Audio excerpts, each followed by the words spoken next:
પંચતંત્રની વાર્તાઓ કોણે નથી સાંભળી? સદીઓથી આપણને કંઈક ને કંઈક શીખવતી આવી છે, ખરું ને? તો ચાલો આજે આપણે એમાંથી જ એક સરસ મજાની વાર્તા બુદ્ધિ અને બળ વચ્ચેની લડાઈની કથાને જરા વધુ ઊંડાણપૂર્વક સમજીએ. અને આ વાર્તા એક બહુ જ મોટા સવાલની આસપાસ ફરે છે. શું ખરેખર બુદ્ધિ તાકાત પર જીત મેળવી શકે? આ વાર્તા આપણને એ જ બતાવે છે કે જ્યારે દુશ્મન પહાડ જેવો મોટો હોય ને, ત્યારે ક્યારેક સૌથી નાનું પણ સૌથી ધારદાર હથિયાર કામ આવે છે. અને એ હથિયાર એટલે આપણી બુદ્ધિ. સારું, તો વાર્તા શરૂ થાય છે એક વિશાળ ઝાડથી. આ ઝાડ પર રહેતું હતું એક કાગડાનું જોડું. અને એમનો જે માળો હતો ને, એ માત્ર ડાળીઓ અને તણખલાનો ઢગલો નહોતો. ના, એ તો એમના ભવિષ્યના સપનાઓનું, એમની આશાઓનું ઘર હતું.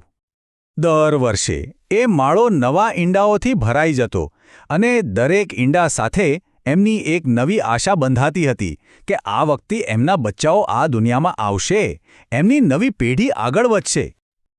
પણ એમને બિચારાઓને ક્યાં ખબર હતી કે જે ઝાડને એ પોતાનું સૌથી સલામત ઘર માનતા હતા, એ જ ઝાડના પોલાણમાં નીચે એક કાળોતરો નાગ રહેતો હતો. એક એવો ખતરો જે એમની દરેક ખુશીને, દરેક આશાને ગળી જવા માટે તૈયાર બેઠો હતો.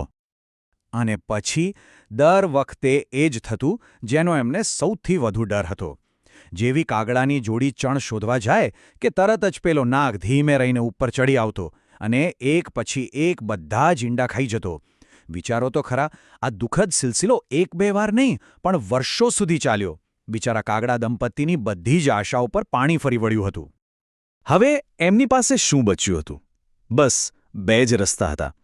કાં તો હાર માની લેવી, એ જગ્યા હંમેશા માટે છોડી દેવી, અથવા તો કોઈ એવો રસ્તો શોધવો જે તાકાતથી નહીં પણ બુદ્ધિથી જીતી શકાય.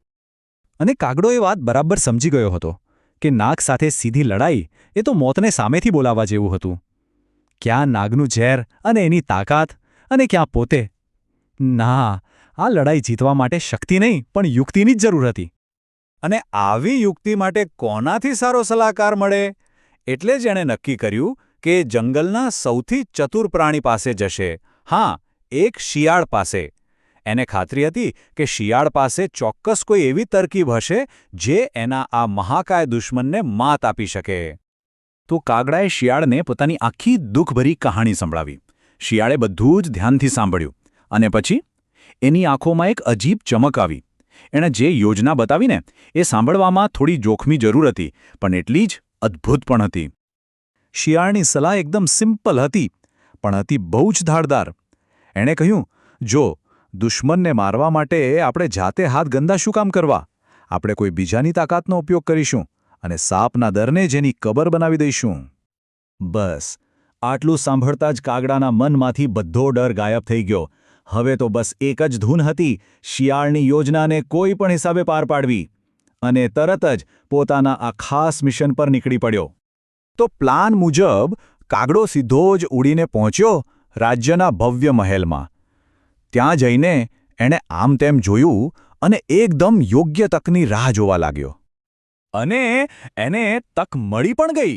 જેવી રાણીએ પોતાનો કિંમતી ચમકતો હાર ઉતારીને બાજુમાં મૂક્યો કે તરત જ કાગડાએ એવી તો ઝપટ મારી કે કોઈ કંઈ સમજે એ પહેલાં તો હાર એની ચાંચમાં હતો અને આખા મહેલમાં બૂમાબૂમ મચી ગઈ. સૈનિકો પાછળ પાછળ દોડ્યા. પકડો પકડોનો શોર મચી ગયો. પણ કાગડો જાણી જોઈને ધીમે ધીમે ઉડી રહ્યો હતો, સીધો પોતાના ઝાડ તરફ. અને જેવો એ ઝાડ પાસે પહોંચ્યો, એણે બધાના દેખતા જ પેલો હાર સીધો પેલા નાગના દરમાં સરકાવી દીધો. અને બસ કામ થઈ ગયું. શિયાળની યોજના એકદમ 100% સફળ રહી. હવે જે કંઈ થવાનું હતું એમાં કાગડાએ આંગળી પણ અડાડવાની નહોતી. ઝાડ તો બરાબર ગોઠવાઈ ચૂકી હતી અને શિકારીને બદલે શિકાર પોતે જ એમાં ફસાઈ ગયો હતો. હાર પાછો મેળવવા માટે સૈનિકો જેવા દરમાં જોવા ગયા કે તરત જ અંદરથી ફોફાળા મારતો પેલો કોબરા બહાર આવ્યો. હવે સૈનિકો માટે તો રાણીનો હાર બચાવવો જ જરૂરી હતો. એટલે એમણે જરા પણ વિચાર્યા વગર ભાલા અને તલવારોથી એ નાગના ટુકડે ટુકડા કરી નાખ્યા. અને બસ એની સાથે જ વર્ષોથી ચાલતું આવતું એ દુઃખનું ચક્ર પણ તૂટી ગયું. કાગડા અને એની પત્નીએ પોતાના સૌથી મોટા દુશ્મનનો અંત પોતાની આંખે જોયો. હવે એમનો માળો સલામત હતો અને એમના આવનારા બચ્ચાઓ એ પણ હંમેશા માટે સુરક્ષિત હતા.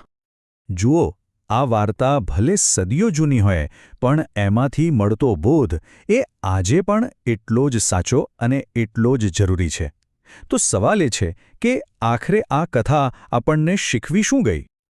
આ વાર્તા ખરેખર તો બે અલગ અલગ શક્તિઓની ટક્કર છે.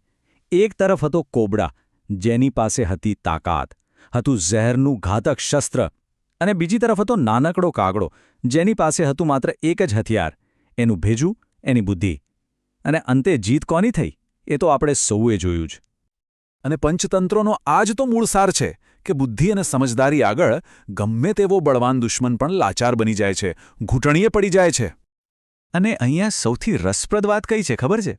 એ છે કે કાગડાએ સાપને હાથ સુદ્ધા નહોતો લગાડ્યો. એણે પોતાની લડાઈ જાતે લડી જ નહીં. એણે તો બસ એવી પરિસ્થિતિ ઊભી કરી દીધી કે રાજાના સૈનિકોએ આવીને એનું કામ આસાન કરી દીધું. આને જ તો કહેવાય સ્માર્ટ વર્ક, હાર્ડ વર્ક નહીં. તો આ વાર્તા અંતે આપણને એક મોટા સવાલ સાથે છોડી જાય છે. આપણી પોતાની જિંદગીમાં પણ ઘણીવાર આવા કોબરા જેવી મોટી મુશ્કેલીઓ આવે છે, જેની સામે સીધી ટક્કર લેવી શક્ય જ નથી હોતી. એવા સમયે શું આપણે પણ કાગડાની જેમ થોડું હટકે વિચારીને કોઈ ચતુર યોજના બનાવી શકીએ છીએ? વિચારવા જેવી વાત છે, ખરું ને?